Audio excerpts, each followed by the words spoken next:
Ladies and gentlemen, please welcome the Deputy Director of DARPA, Dr. Peter Highnam.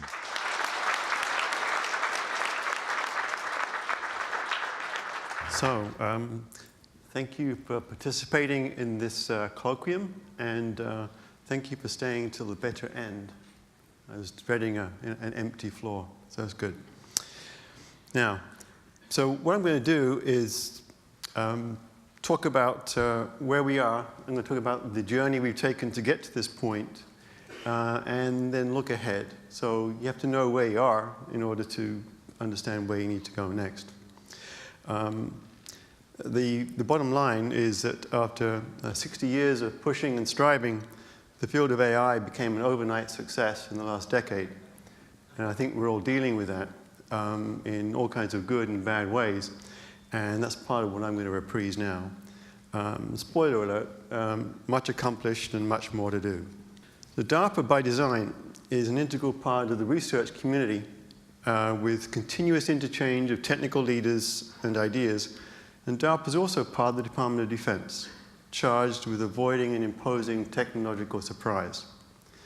Licklider's vision back in 1960 is quintessential DARPA. He saw, looking at basically teletypes and room-sized computers, what was technically plausible. He saw the advantage for the department and launched, perhaps inadvertently, generations of researchers in pursuit of that vision. And this is the original quote. This isn't a story of computer science alone. In fact, it wasn't even a field at the time.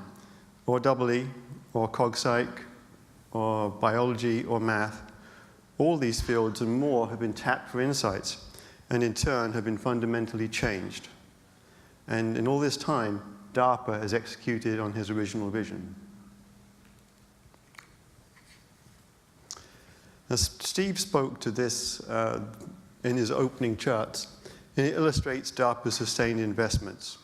It also represents, not shown of course, hundreds of DARPA program managers and tens, if not hundreds of thousands of engineers and scientists working with DARPA over 6 decades, creating generations of computing expertise. Insights drawn from very basic technology, the cultural narrative of the time it started, and I went back and looked, and this is even before the first Star Trek season. Okay, it began 6 decades of investment, not all of which have provided results, but all of which have provided insights. This is DARPA in action. Clear vision, optimism, conduct the research, measure it, find challenges, and repeat until the problem falls over. And I think most of us here would agree that we're within we can see the goal line for some really interesting applications. As an aside, having lived through some of this period, I can also say some of the things that fell out were Lisp, Emacs, anybody? Ops 5? No? One in the back, okay. Robotics, stereo vision, symbolic calculus, and something called Cannes edge detector, which for 3 or 4 years was the big deal in computer vision. Okay. We also learned, and this is a little depressing, that brute force computing works often, works most of the time, and better than waiting for a smart algorithm. And I'll come back to that in a moment. One story I like to use talking about this was about chess playing machines. So there was a long period of doing very clever, sophisticated heuristic search algorithms, and chess was a target, a well-defined system and so on. So at CMU, 3 grad students, C.B. Shu, Murray Campbell, Andreas Nowacek, under H.T. Kung, went after building chess chips, move generators, move evaluators, and so on. And they did it so good, it went off to IBM and became Deep Blue. Brute force computing built into the hardware. So again, a refrain I'm going to come back to in a moment. We saw computer science emerge as discipline through this period, with AI as an integral subset, not another thing apart. And what I like to show people when they come to my office and start telling me about the wonders of AI is the three-volume AI handbook that I have from the early 1980s. And this was a long trip, a lot of accomplishments, but not for the faint of heart. Now, there were setbacks. So the DARPA AI waves of AI construct is a useful way to view AI R&D investments over these decades. Two implementation paradigms, that's what they are so far, that have succeeded: handcrafted knowledge and statistical training or learning. And a general statement about what we believe is next, explanation or contextual reasoning. Now, if you were in those waves at the time, or in that period, it was unclear, but the coalescing over time, and especially visible, of course, in retrospect. And back to my point about brute force computing, each wave reflected the underlying computer power advances of the time and what became available. So think about what happened in the last decade or so, or 2 decades now, for machine learning to actually become real. Brute force computing buys you a lot.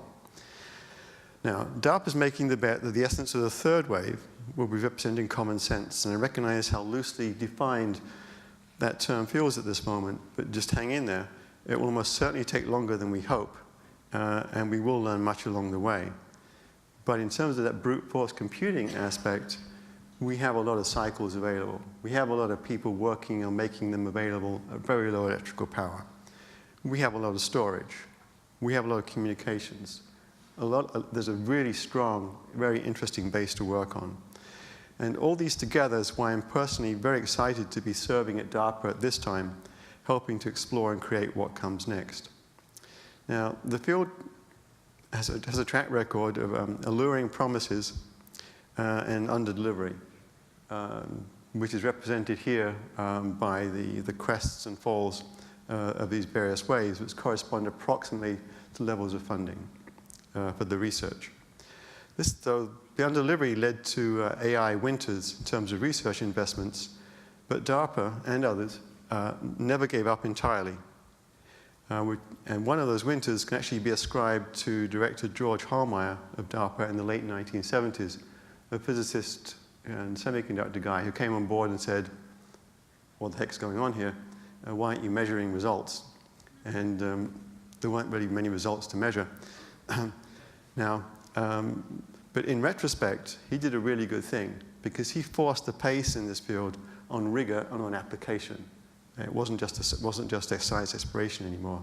Now, of course, at the moment, with the successes that we're seeing, is that the tools that we generally use and see used are low in maturity.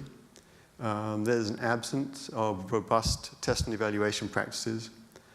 There is not yet a discipline of AI system engineering, which I'll come back to again in a moment, and a lack of appropriate data volume and quality, no deployment, sustainment, tradecraft, a few things. And we lack a deep understanding of the failure modes, especially when we talk about putting AI-enabled systems into critical places. Now, back in the late 1970s, the department was in a similar place with software and military jets. Hundreds of thousands of lines of software were being written by disparate groups.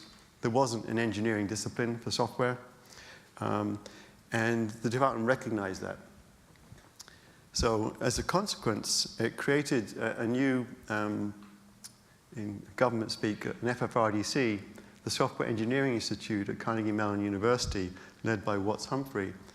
And they single-handedly created the field of software engineering and made it and permeated it worldwide, taking everything from hero coders to a mature discipline with repeatable results. As far as I know, we have major companies who are putting AI technologies into place, and they are learning the lessons of what it happens if you don't have that, and piecewise putting that tradecraft together. But we don't have, again, this practice being developed, as far as I know.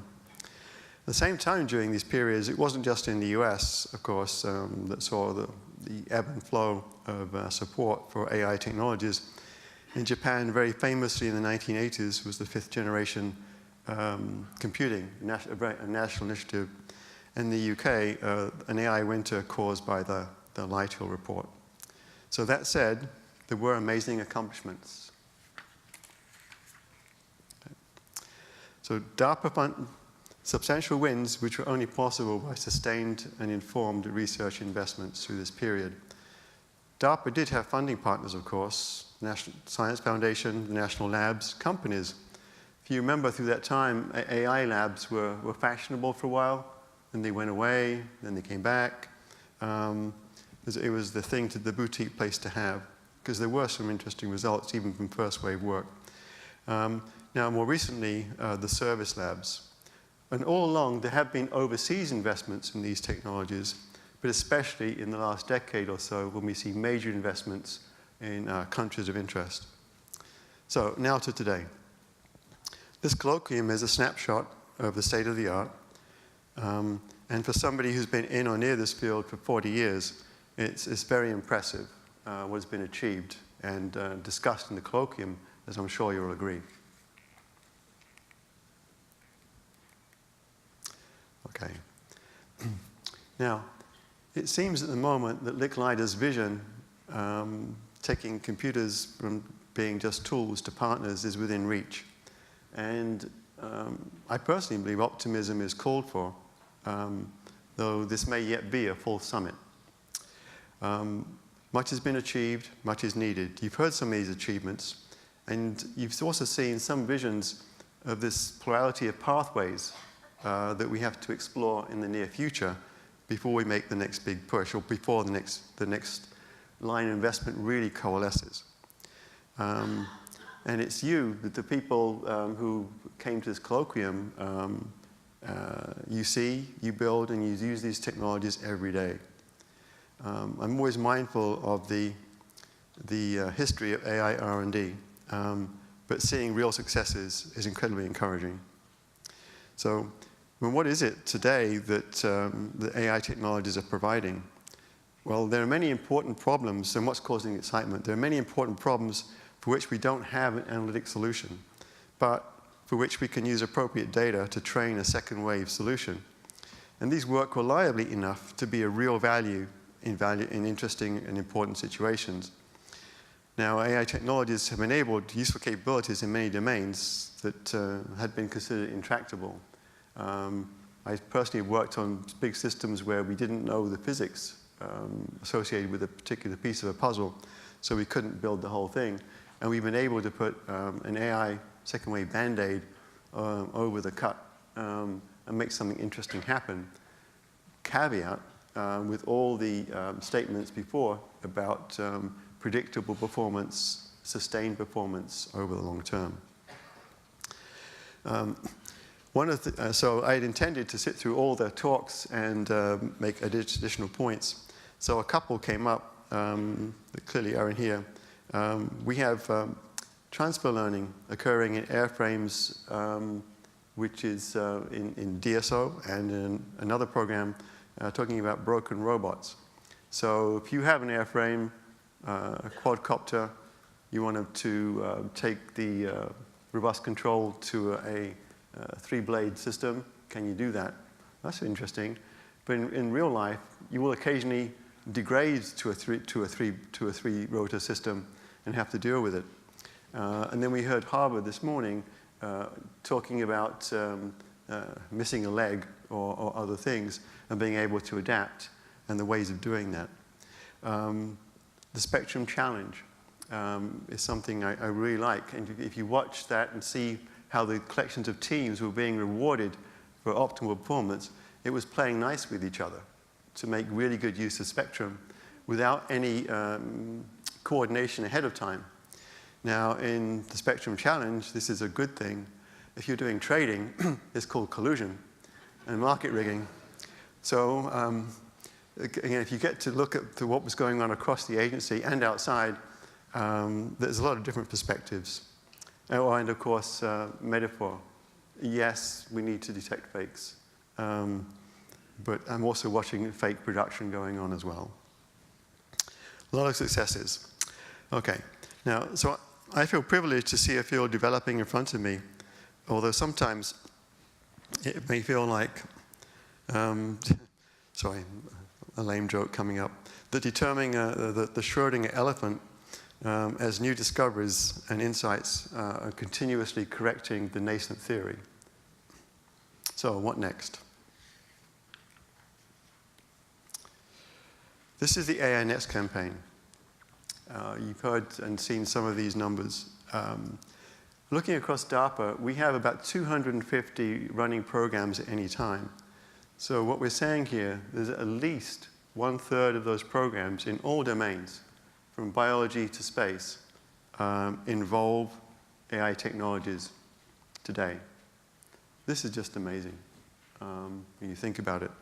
Absolutely would not be true even 10 years ago.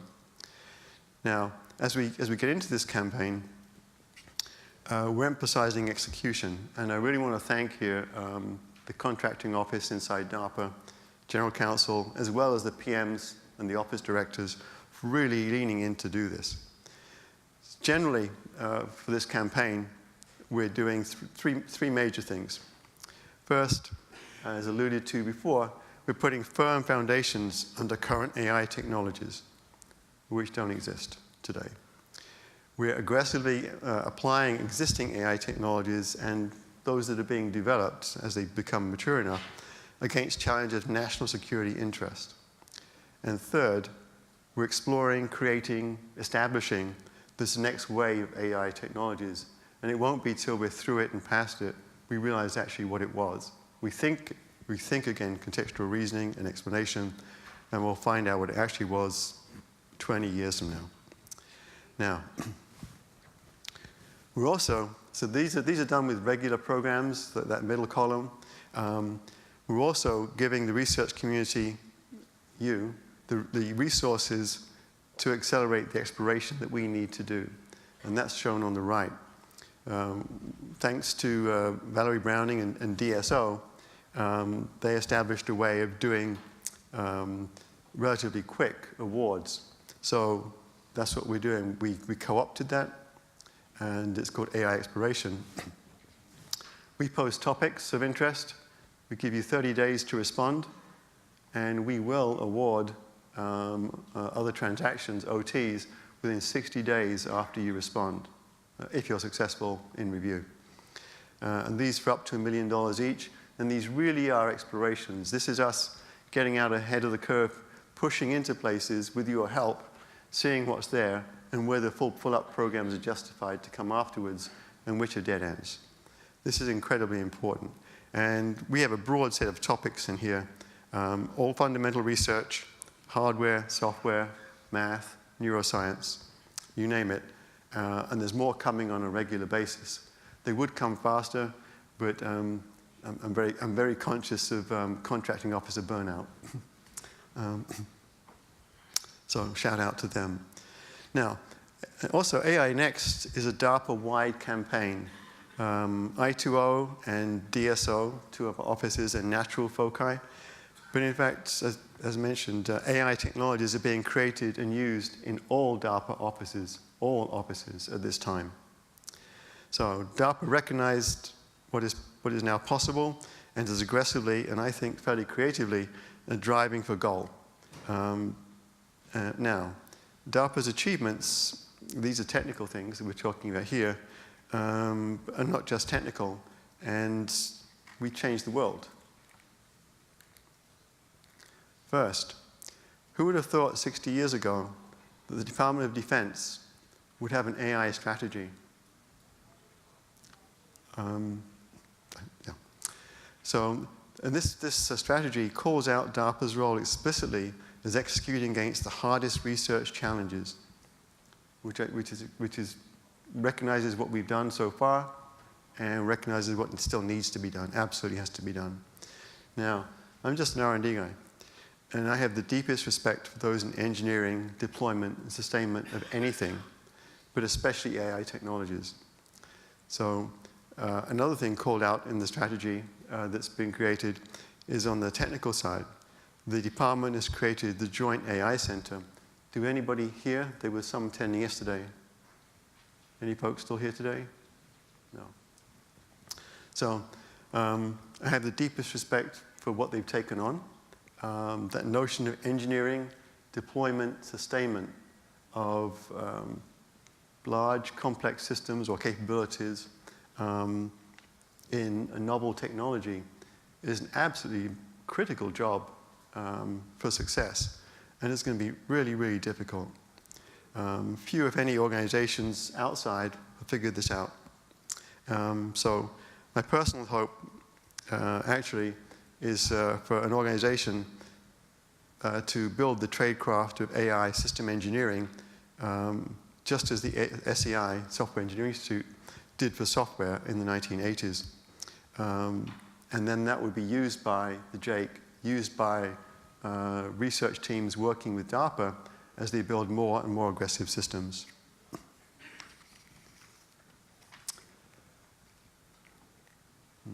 Now also, who would have thought that 60 years ago there would be a statement by the US president on artificial intelligence? Something else that's now real. Michael Kratsius came this morning from the Office of Science and Technology Policy in the White House. He's maintained personal ownership of this issue, and it's great to have a champion in that position. We also have the White House Select Committee on AI, which is co-chaired by our director, Steve Walker, and the director of NSF. And again, we're not waiting at DARPA to get this authority to execute. We are executing with AI exploration and the rollout of leading-edge AI research programs. So finally, I want to arrive back where we started, having accomplished much, and especially to know how much more that there is to do. So DARPA's investments in AI technologies have spanned decades. Again, it's become a success story over the last 10 years or so, with substantial commercial, international, government, and national security investments. So AI technologies can now be added to the list of industries and disciplines that DARPA has helped to create in its lifetime. Our story so far has been written by hundreds of DARPA program managers, of people who've chosen to step aside from their university, company, or lab careers to serve a tour at DARPA to make a difference on the largest stage possible. DARPA PMs do this in part to contribute to our nation's security. This really is a term of service to the country. DARPA's PMs are the engines who change technical fields forever, and in AI, this is absolutely the case. Now, of course, DARPA has not done any of this by itself. DARPA is a research funding agency. All of the results discussed in the Colloquium were produced by universities, companies large and small, the national labs, in short, by decades of intense public-private partnerships. So, I want to end by thanking you for joining us at this waypoint in the development of AI science and technologies. It's taken a few decades to get here, and there is so much more to do, and DARPA plans to continue driving. Thank you.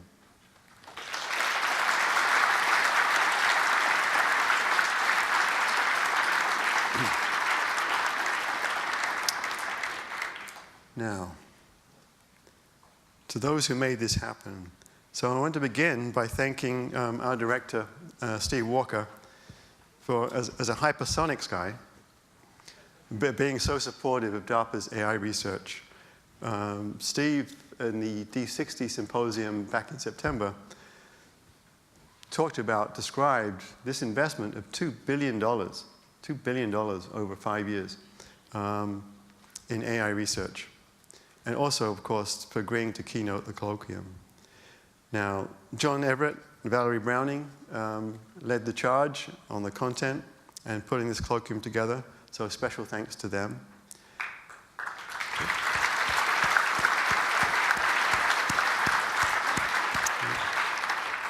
They're deeply knowledgeable people and just amazing organizers. I didn't hear any screaming in the whole process. Okay. Now, all our briefers were outstanding, present company accepted. Thank you to the researchers from the PIs who made time to be here, and to the DARPA PMs, subject matter experts, one and all.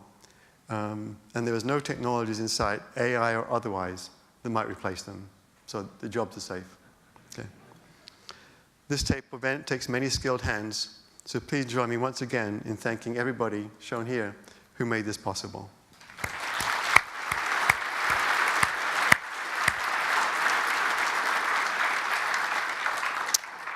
And with that, thank you for coming.